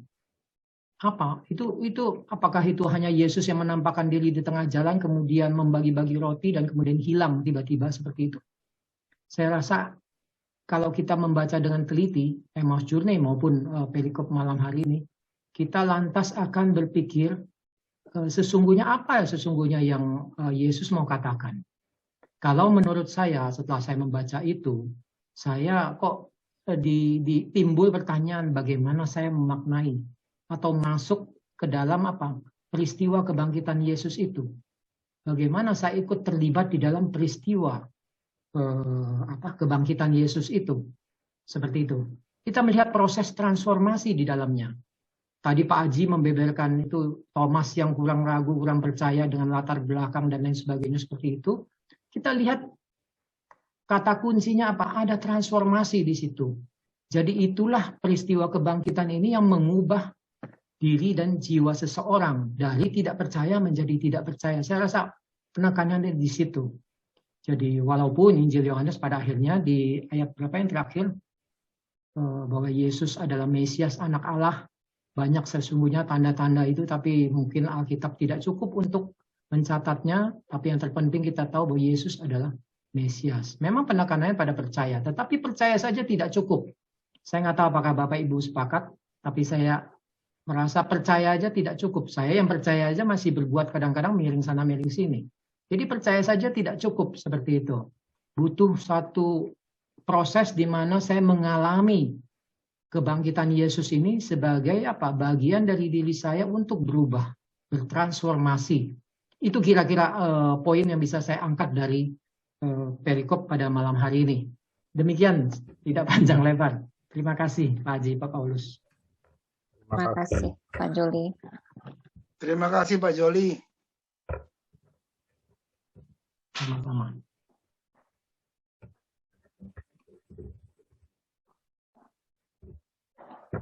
Ada lagi? Pak Haji, ada lagi yang mau disampaikan? Saya setuju dengan apa yang disampaikan Pak Joli itu. Pak Joli, Pak Haji udah mulai ngantuk tuh. Percaya itu seperti yang saya bilang, percaya itu kan bukan kata sifat sebenarnya. Percaya itu adalah kata kerja. Kalau kata kerja berarti betul, salah satunya mungkin memang transformasi dan berbuat, kira-kira seperti itu. Saya setuju sekali apa yang dia ngomong tentang percaya. Saya menambahkan sedikit yang tadi di awal dibicarakan tentang tentang sentuh menyentuh itu. Jadi kalau kita baca teksnya dengan teliti tentang Maria Magdalena di bab 20, kita akan melihat bahwa dia itu menangis. Saya nggak tahu itu apakah Maria Magdalena yang sama pada saat Yesus diurapi di Betania. Ketika dia juga menangis, berdiri di belakang Yesus, kemudian dia menyeka tubuh Yesus sendiri. Itu secara tidak langsung bahwa Yesus tidak menganggap itu sebagai suatu kenajisan. Bahwa perempuan memang dilarang di adat Yahudi untuk menyentuh, apalagi itu katakanlah Yesus yang sudah wafat seperti itu. Tetapi yang hidup saja juga nggak boleh disentuh. Perempuan menyentuh laki-laki pada saat itu, seperti itu. Jadi saya tidak begitu sepakat bahwa itu sentuh menyentuh terkait adat segala macam. Tetapi yang ditulis di dalam teks perikop itu kalau kita baca teliti bahwa Maria itu menangis. Menangis itu sebagai suatu tanda apa? Bahwa dia ada kesedihan, di dalam juga ada satu kepercayaan, di dalam juga ada satu ya kalau kita menangis orang yang kita cintai seperti apa gitu loh.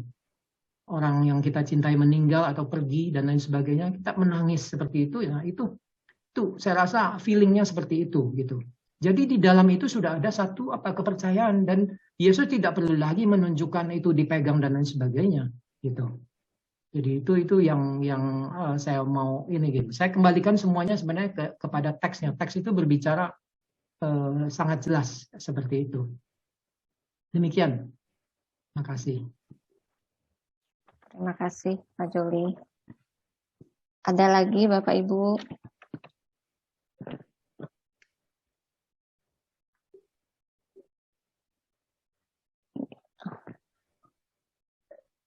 Masih ada yang mau menambahkan?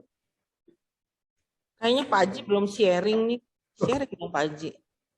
Saya jangan suruh sharing lagi. Saya sudah terlalu banyak diajarkan oleh guru Sita untuk itu guru saya sekolah Ekaristi harian. Nanti kalau saya sharing, guru Sita lagi yang dapat jempol. Cukup kali Bu Yunita. Ini sudah jam 9. Budi Gunawan tuh biasanya ada pertanyaan. Budi. Silahkan Pak Budi. Hari ini nggak ada. Menarik sih. Pendengar yang baik untuk diskusi. Oke. Bu Leni. Pak Paulus sudah cukup? Saya sih terserah Pak Haji. Kalau Pak Haji, kayaknya Pak Hajinya ngantuk tuh.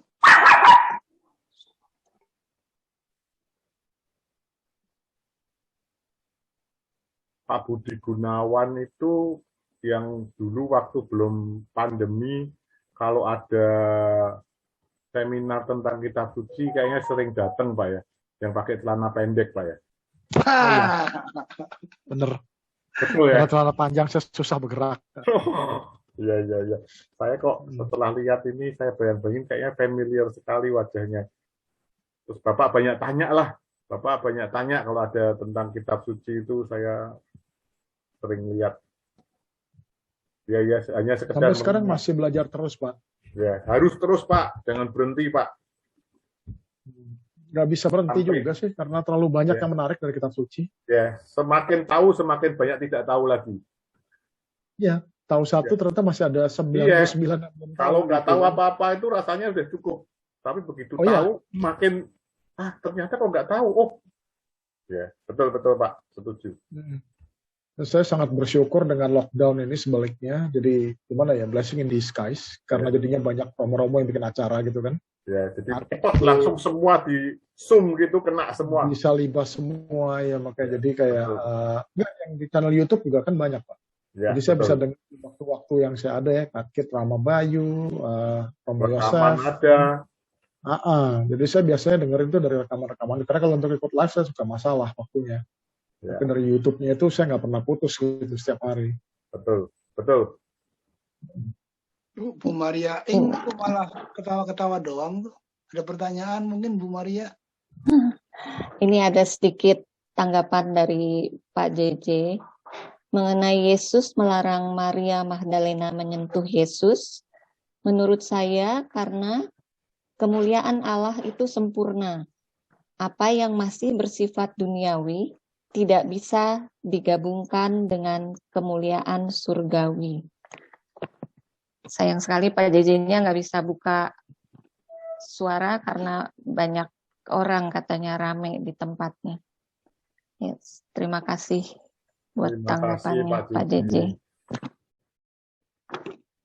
Ya, kalau nggak ada lagi, kayaknya waktu juga yang sudah cukup larut. Padahal seru ya pertemuan kita malam ini. Perikop Yesus menampakkan diri kepada murid-muridnya. Persepsi kita terhadap sikap Thomas juga sangat beragam. Terima kasih pencerahannya dari Pak Aji, juga yang ditambah dengan masukan dari Pak Paulus, Bu Nesia, Pak Harun, Pak Bambang, Pak Welmar, Pak Budi, Bu Rosita, Pak JJ, Bu Elis, dan Pak Joli. Terima kasih semuanya sudah hadir malam ini. Semoga semua yang kita bicarakan hari ini bermanfaat bagi kita dalam mengekspresikan di kehidupan kita sehari-hari. Baik, Bapak Ibu, sebelum kita berpisah, sekarang kita akan tutup dengan doa minta bantuan Pak Santoso untuk bawa dalam doa. Baik, mari teman-teman sekalian, kita akhiri pertemuan kita dengan doa penutup. Dalam nama Bapa dan Putra dan Roh Kudus. Amin. Selamat malam Bapak. Terima kasih atas penyertaan-Mu. Terlebih pada malam hari ini, kami semua yang hadir telah mendapat pencerahan dari Injil Yohanes 20 ayat 19 sampai 31, di mana Yesus menampakkan diri kepada murid-muridnya yang disampaikan oleh Bapak Rianto Haji. Ya Bapak,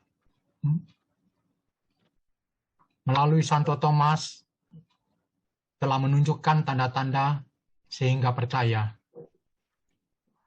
Yang lebih penting lagi adalah siapa yang ditandakan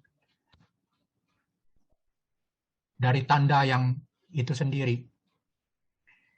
Bapak, kami sangat bersyukur boleh menjadi bagian dari orang-orang yang percaya walaupun tidak melihat. Terima kasih ya Bapak atas penyertaan-Mu dan pemeliharaan-Mu kepada kami. Sebentar kami akan berpisah dari pertemuan ini. Kami boleh melanjutkan istirahat kami. Sertailah istirahat kami pada malam hari ini, sehingga kami boleh memulihkan tenaga dan pikiran kami untuk kami siap melanjutkan aktivitas kami esok hari. Terima kasih Bapak, doa ini kami unjukkan hanya ke dalam tangan kasih-Mu saja, Tuhan kami Yesus Kristus. Amin. Dalam nama Bapa dan Putra dan Roh Kudus. Amin. Amin. Terima kasih Pak Santoso. Terima kasih Bapak, Ibu, dan saudara-saudari terkasih yang sudah setia mengikuti